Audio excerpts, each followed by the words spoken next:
नमस्कार। आज हम इतिहास के एक ऐसे पन्ने को खोलेंगे जो सिर्फ स्याही से नहीं बल्कि बेगुनाहों के खून से लिखा गया है। हम यहाँ जलियांवाला बाग हत्याकांड का एक खोजी की तरह विश्लेषण करेंगे, ये समझने के लिए कि कैसे एक औपनिवेशिक नीति ने एक सोचे समझे अपराध को जन्म दिया। और इस कहानी के दिल में बसती है एक ऐसी ही तारीख, 13 अप्रैल 1919। ये ब्रिटिश साम्राज्य के माथे पर लगा एक ऐसा कलंक है जिसे वक्त की कोई भी बारिश कभी धो नहीं सकती। तो किसी भी जुर्म को समझने के लिए उसके पीछे का मकसद यानी मोटिव जानना बहुत जरूरी होता है ना? तो सवाल ये उठता है कि आखिर वो कौन सी चिंगारी थी जिसने पूरे हिंदुस्तान में गुस्से की आग भड़का दी थी। देखिए, इसकी जड़ें हमें ले जाती हैं पहले विश्व युद्ध में। लाखों भारतीय सैनिक ब्रिटिश साम्राज्य के लिए लड़े थे, इस उम्मीद में कि उनकी वफादारी के बदले उन्हें बराबरी का हक मिलेगा, कुछ अधिकार मिलेंगे। पर युद्ध खत्म होने के बाद इनाम की जगह मिला दमन। वादा खिलाफी का यह जख्म बहुत गहरा था, और इसी गहरे जख्म पर नमक छिड़कने के लिए आया रॉलेट एक्ट। ये एक ऐसा काला कानून था जो अंग्रेजी हुकूमत को किसी भी हिंदुस्तानी को सिर्फ शक की बुनियाद पर बिना कोई मुकदमा चलाए 2 साल तक जेल में बंद रखने का अधिकार देता था। और देखिए, आम लोगों ने इस पूरे बेरहम कानून का निचोड़ सिर्फ 3 शब्दों में निकाल लिया: ना दलील, ना वकील, ना अपील। ये सिर्फ एक कानून नहीं था, ये हर भारतीय के आत्मसम्मान पर एक सीधा हमला था, और इसी हमले ने पूरे देश को आंदोलित कर दिया। तो गांधी जी की एक आवाज पर पूरे देश में सत्याग्रह शुरू हो गया, और इस आंदोलन का एपिसेंटर बना अमृतसर। यहाँ हिंदू मुस्लिम एकता ऐसी थी कि फूट डालो और राज करो की ब्रिटिश नीति की नींव हिल गई। इसी एकता से घबराकर अंग्रेजों ने स्थानीय नेता डॉक्टर सत्यपाल और डॉक्टर किचलू को गिरफ्तार कर लिया और शहर में दंगे भड़क गए। और बस इसी मौके पर व्यवस्था की आड़ में एंट्री हुई ब्रिगेडियर जनरल डायर की। चलिए अब चलते हैं उस मनहूस दिन 13 अप्रैल की घटनाओं पर। हम यहाँ क्राइम सीन की बनावट और अपराधी यानी जनरल डायर की मानसिकता का विश्लेषण करेंगे। उसे शहर में शांति कायम करने भेजा गया था, लेकिन उसके इरादे कहीं ज्यादा खौफनाक थे। जलियांवाला बाग नाम का तो बाग था, लेकिन असल में वो एक मौत का जाल था। जरा सोचकर देखिए, एक बड़ा सा मैदान जो चारों तरफ से ऊंची ऊंची दीवारों से घिरा हो, अंदर आने और बाहर जाने के लिए बस एक ही तंग सा रास्ता। मतलब ये एक परफेक्ट ट्रैप था, एक टैक्टिकल डेथ ट्रैप। उस दिन बैसाखी का त्योहार था। आसपास के गांव से हजारों परिवार, औरतें, बच्चे, बूढ़े सब मेले में शरीक होने आए थे। ज्यादातर को तो ये पता भी नहीं था कि शहर में मार्शल लॉ लगा हुआ है। अब जरा इस फर्क को देखिए।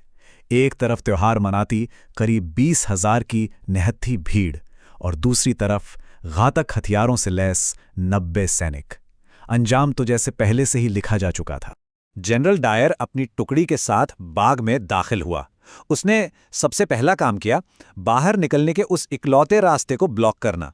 उसने भीड़ को बिखर जाने की कोई वार्निंग नहीं दी, कोई मौका नहीं दिया, और फिर बिना एक पल सोचे उसने ऑर्डर दिया, फायर। पूरे 10 मिनट, सोचिए 10 मिनट तक लगातार गोलियों की बौछार होती रही। वो गोलियां किसी चेतावनी के लिए नहीं थीं, वो लोगों को सिर्फ डराने के लिए नहीं थीं।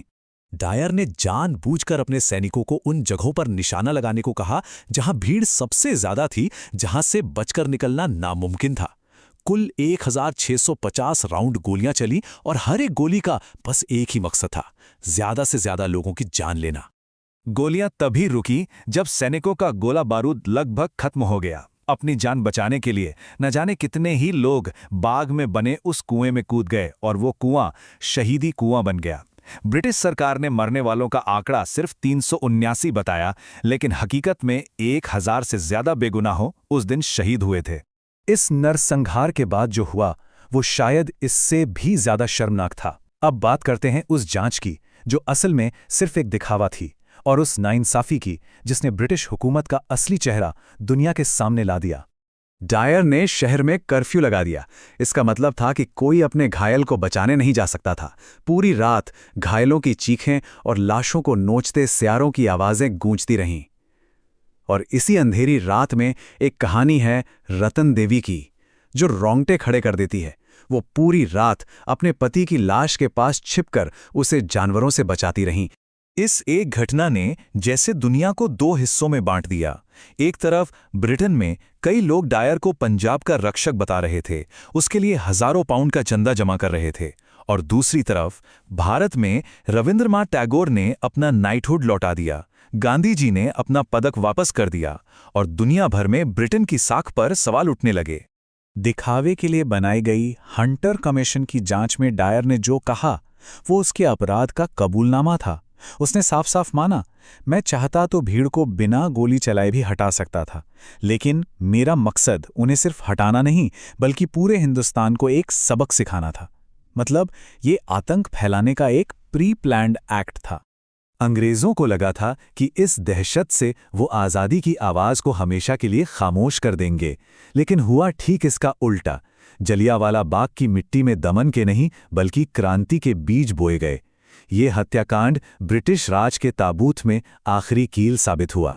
सोचिए, इस नरसंहार की खबर सुनकर एक 12 साल का लड़का स्कूल छोड़कर 40 मील पैदल चलकर अमृतसर पहुंचता है। उस लड़के का नाम था भगत सिंह। उसने उस बाग की खून से सनी मिट्टी को एक शीशी में भरा और कसम खाई कि वो इस जुल्म का बदला देश की आजादी से लेंगे। और एक और कहानी है उधम सिंह की। वो इस हत्याकांड के चश्मदीद थे।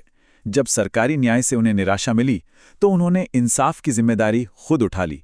उन्होंने कसम खाई कि वो इस हत्याकांड के असली मास्टरमाइंड, उस वक्त के गवर्नर माइकल ओडायर से बदला लेंगे।